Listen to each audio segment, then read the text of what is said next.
We begin this evening with news about the weather. The Met Office says a trough is causing torrential rainfall across Jamaica and the Western Caribbean. There's also a tropical wave approaching the island. Rain is expected to continue until Thursday. Meanwhile, heavy rainfall caused flooding in sections of Clarendon and St. Thomas. In the meantime, the McGilchrist Palms community in Tollgate, Clarendon, homes were also flooded.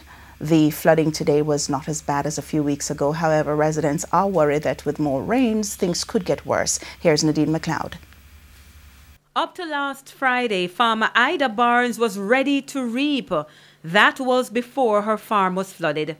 Me produce corn, pop chow, string bean, okra, pumpkin, potato, and every little thing where my hand can go up and see the bean tree there, so then everything dead. The farm is her only source of income, and this evening she's worried that more rains will result in more problems. Farms being destroyed is not the only issue in McGilchrist Palms. Everywhere our news team turned, the cry was the same. I would like to them to come and clean the drain them and get the place fixed that when the rain fall, the water can go through. And the place won't clean up, they not take care of the place at all. You know, they not clean up the place in the right way when they be clean it. The other day, them come here and clean one like a piece side and left the whole amount. You know, all them mosquitoes we kill in the place, yeah. This woman explained that poorly maintained drains are causing the flooding. Drain is what? Supposed to carry the water from up that side down behind the lots. But because the drain is not proper, they don't come in it clean, it not clean or it not maintain. Yes. The water that's supposed to go in the drain is coming over into the lot.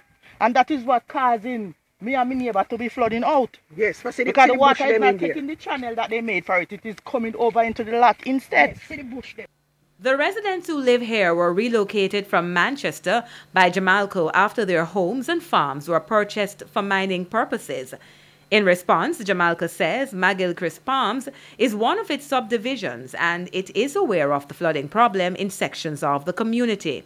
Jamalco says over the past 3 years, the company has put in place a dedicated team with responsibility for resolving all challenges that impact residents in its subdivision. However, some of the issues in the McGilchrist Palms subdivision have to be resolved by the Clarendon Municipal Corporation, and this is impacting the effort of its team. Nevertheless, Jamalco says it stands committed to fixing the problem, and dialogue continues with the Clarendon Municipal Corporation to see how best they can partner to resolve the issue. For his part, the mayor of Maypen, Winston Mirage, says the matter will be handled. I've been having a discussion recently, as early as last week. I've been talking to Mr. Antonio Miller from the Jamalco, he's the managing director there, to see how we can put together a team of engineers from his office and a team of engineers from the corporation to see how we can actively look at the solution to that problem of McGilchrist Farm and that area of Tollgate. So we will be able to tell you more about it as soon as those engineering teams get together. Nadine McLeod, TVJ News. There was also flooding today in other sections of Clarendon. Kemp Hill, Racecourse, Longwood and Water Lane were affected. Motorists are asked to be careful.